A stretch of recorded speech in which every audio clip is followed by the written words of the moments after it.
Most welcome my student. How are you? Are you fine? स्वस्थ हैं, मस्त हैं, है ना? और पढ़ने में भी मजा आ रहा होगा। देखो बेटा, आज हम लोग फिर एक बेहतरीन वीडियो के साथ आमने सामने हो रहे हैं।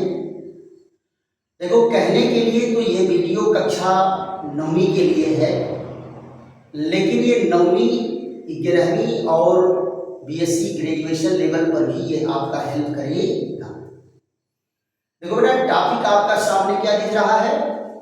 एंडोप्लाज्मिक रेटिकुलम, अंतःप्रद्रव्यी जालिका। इसको शॉर्ट में क्या कहते हैं? ER। ई से क्या होगा? एंडोप्लाज्मिक, और आर से क्या होगा? रेटिकुलम। इस पर हमारी आपकी चर्चा चलेगी बेटा, और यह हमारी कोशिकाओं का एक महत्वपूर्ण कोशिकांग है, कोशिका का अंग। तो सबसे पहले हम लोग इस शब्द के बारे में जान लेते हैं कि अंतःप्रद्रव्यी जालिका और एंडोप्लाज्मिक रेटिकुलम का मतलब क्या होता है। तो देखो बेटा, पहला शब्द आपका क्या है? एंडो। एंडो मीन्स क्या होता है? इनसाइड। एंडो मीन्स क्या होता है? इनसाइड। और प्लाज्मिक का मतलब क्या होता है? प्लाज्मिक का मतलब होता है साइटोप्लाज्म। Cytoplasm, cytoplasm. और रेटिकुलम का मतलब क्या होता है? यहां देख लो, रेटिकुलम का मतलब होता है नेटवर्क। नेटवर्क यानी जाल। नेटवर्क मीन्स क्या होता है? जाल होता है।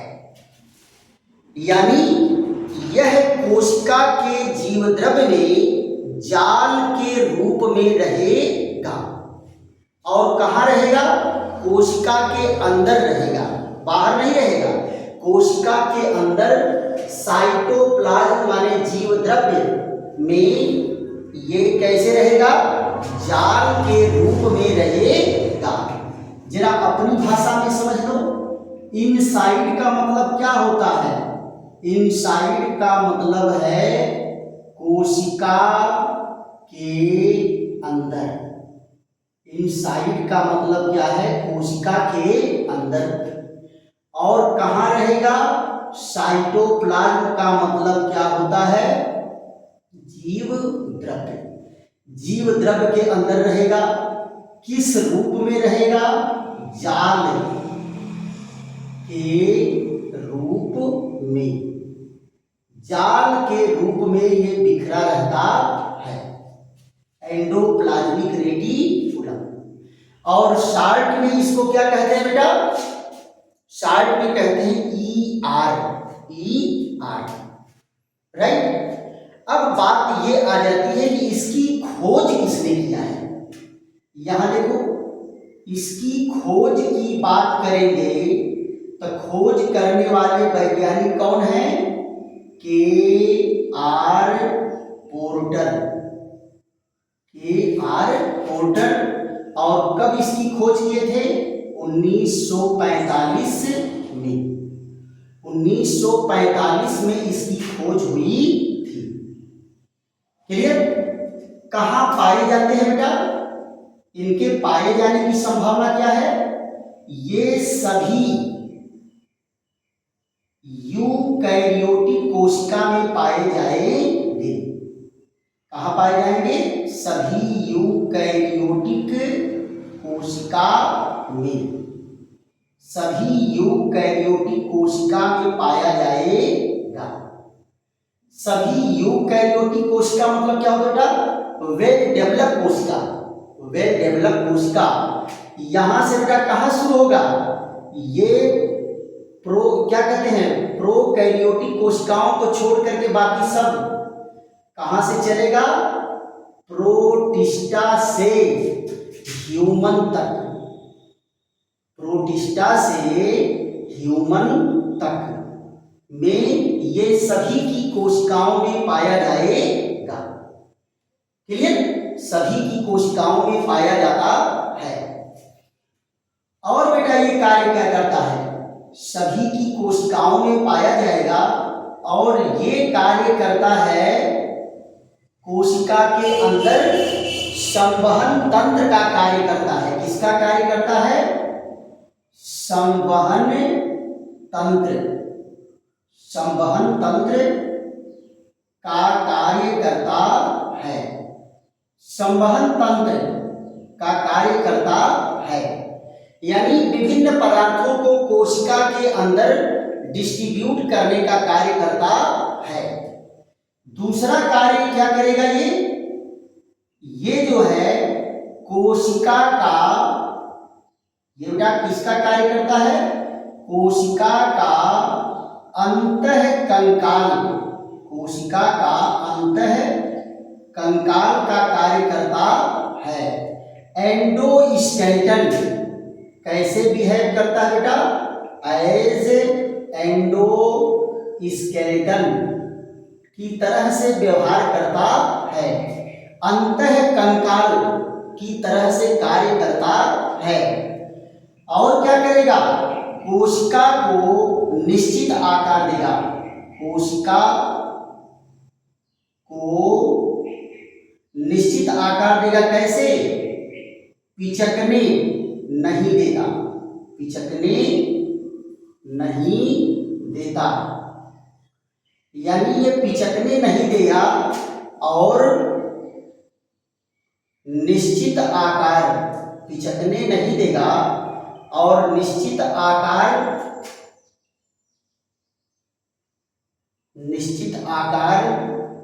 बनाए रखता है, बनाए रखता है, निश्चित आकार बनाए रखता है। क्लियर? कोशिका में जहां भी ये रहेगा उसको क्या करेगा? उसको पिचकने नहीं देगा। जैसे देखो ये कोशिका है, ये कोशिका का केंद्रक है, कोशिका के केंद्रक या जाल के रूप में फैला रहेगा। तो अब जरा बताओ, इनको पिचकने नहीं देगा, है ना? एंडोस्केलेटन की तरह से व्यवहार करता है। राइट? अब बात आ जाती है कि एंडोप्लाज्मिक रेटिकुलम के प्रकार। एंडोप्लाज्मिक रेटिकुलम के प्रकार तो क्या है? अंतः प्रद्रव्ययी जालिका, अंतः प्रद्रव्ययी जालिका के प्रकार, अंतः प्रद्रव्ययी जालिका के प्रकार। ये कितने प्रकार का होता है बेटा? पहला देखो, ये है आपका रफ एंडोप्लाज्मिक रेटिकुलम, इसको कहते हैं बेटा रुक्ष अंतः प्रद्रव्ययी, रुक्ष अंतः प्रद्रव्ययी जालिका, रुक्ष अंतः प्रद्रव्ययी जालिका, इसको कहते हैं rough endoplasmic reticulum, rough endoplasmic reticulum. और शॉर्ट में इसको कहते हैं RER। क्या कहते हैं बेटा? RER। दूसरा क्या है? ये चिकनी अंतः प्रद्रव्ययी जालिका, चिकनी अंतः प्रद्रव्ययी जालिका, चिकनी अंतः प्रद्रव्ययी जालिका, इसको क्या कहते हैं बेटा अंग्रेजी में? Smooth endoplasmic reticulum. शॉर्ट में क्या कहेंगे बेटा? SER। राइट? और एक तीसरा होता है बेटा सार्कोप्लाज्मिक, सार्कोप्लाज्मिक अंतःप्रद्रव्यी जालिका, अंतःप्रद्रव्यी जालिका, अंतःप्रद्रव्यी जालिका, अंतःप्रद्रव्यी जालिका। तो ये अंग्रेजी भी इसकी यही होती है बेटा, सार्कोप्लाज्मिक ER, सार्कोप्लाज्मिक ER होता है। ध्यान दो बेटा, रफ अंतरपर्दवी जालिका और स्मूथ अंतरपर्दवी जालिका में अंतर केवल एक चीज से होता है, अगर इनकी सतह पर राइबोसोम चिपका है तो वो रफ होगा, खुरदुरा दिखाई देगा, खुरदुरा, उसकी सतह दानेदार दिखाई देती है। जरा ध्यान दो, जो रफ एंडोप्लाज्मिक रेटिकुलम है वो कैसी रचना होती है, इस तरह से देख लो, ये रफ एंडोप्लाज्मिक रेटिकुलम है और इनकी सतह पर राइबोसोम चिपके होते हैं। इनकी सतह पर कौन चिपका है, राइबोसोम, राइबोसोम चिपका हुआ है, इसलिए ये क्या कहलाती हैं, रफ एंडोप्लाज्मिक रेटिकुलम।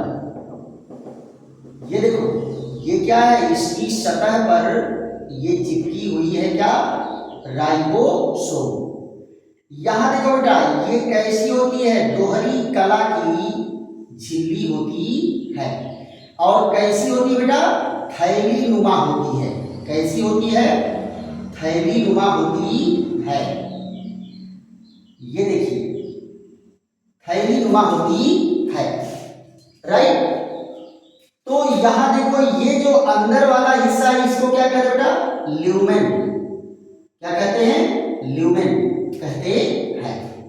और ये क्या है, ये है double membrane, double membrane structure है, डबल मेम्ब्रेन स्ट्रक्चर है। तो ये क्या है बेटा, ये है RER, क्या है, रफ एंडोप्लाज्मिक रेटिकुलम। अब यहां जरा देखो, अब स्मूथ वाला कैसा होगा, ऐसे ही स्मूथ वाली रचना होगी और इसमें क्या है, ये ट्यूबुलर रचना भी होती है स्मूथ वाली, और इनकी सतह पर एंडोप्लाज्मिक रेटिकुलम नहीं चिपके होते, इनकी सतह पर एंडोप्लाज्मिक रेटिकुलम नहीं चिपके होते। ये देखो बेटा, ये स्मूथ होती है और यह भी क्या है, दोहरी कला से घिरी होती है, ट्यूब लाइक रचना होती है, फ्लैटेंड चपटी ट्यूब लाइक रचना, और इनकी सतह पर राइबोसोम नहीं होते, इनकी सतह पर राइबोसोम नहीं होते। ये देखो, वो क्या है, रफ है, और ये वाली क्या है, SER, स्मूथ एंडोप्लाज्मिक रेटिकुलम। इसमें भी ये अंदर वाली जो नली है इसको क्या कहेंगे, ल्यूमेन। क्या कहेंगे, ल्यूमेन कहेंगे। तो यहां जरा देखो, रफ एंडोप्लाज्मिक रेटिकुलम क्यों है, क्योंकि इसकी सतह पर राइबोसोम चिपका हुआ है। स्मूथ क्यों है, क्योंकि इनके सतह पर राइबोसोम नहीं चिपका हुआ है। क्लियर। अब आप जरा देखिए, रचना के आधार पर एंडोप्लाज्मिक रेटिकुलम कितने प्रकार से होते हैं, इन पर चर्चा कर लेते हैं। उसके बाद कोशिकाओं में हम चलेंगे कि कोशिकाओं में ये कैसे, कहां, किस रूप में रहते हैं। क्लियर। तो इसको स्क्रीनशॉट ले लीजिए, उसके बाद फिर हम आगे बढ़ते हैं।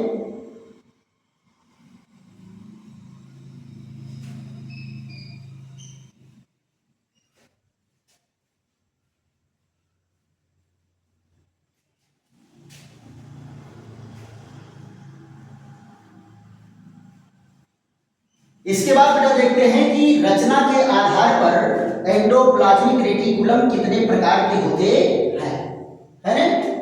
तो यहां देखिए क्या है, संरचना के आधार पर, संरचना के आधार पर ER के प्रकार, संरचना के आधार पर ER के प्रकार। देखो बेटा, संरचना के आधार पर इनको 3 कैटेगरी में डिवाइड किया गया है। पहला क्या है? सिस्टर्नी। पहला क्या है? सिस्टर्नी। दूसरा क्या है? दूसरा है वेसिकल्स। क्या है? वेसिकल्स है। और तीसरा क्या यहां पर है? ट्यूबुलर। ट्यूबुलर होता है, ट्यूबुलर होता है। ट्यूब के समान रचनाएं होगी तो वो क्या कहलाएगा? ट्यूबुलर रचना कहलाएगी।